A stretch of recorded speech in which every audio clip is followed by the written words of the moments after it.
μια σημαντική πρόκληση και πρέπει οι συμπολίτες μας με υπευθυνότητα, ενημέρωση και εγρήγορση να προσέλθουν στις κάλπες και να εκλέξουν αυτά τα κόμματα και αυτά τους υποψήφιους που είναι δεσμευμένοι να χτίσουν μια Ευρώπη δυνατή, ισχυρή,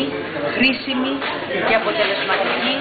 για όλους τους λαούς και ιδιαίτερα για τον ελληνικό λαό που έχει υπαρχές στις πληγές της κρίσης και αναζητεί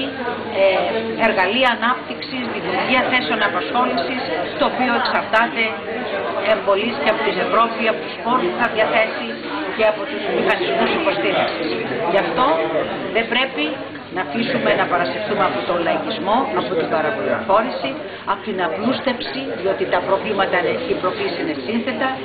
και από την απόρριψη της Ευρώπης. Διότι η Ευρώπη είναι το μέλλον μας, είναι η προοπτική μας και στόχος μας δεν είναι να την απορρίψουμε και να περικαρακωθούμε στα σύνορά μας, είναι να την κάνουμε πιο δυνατή και χρήσιμη για όλους τους λαούς.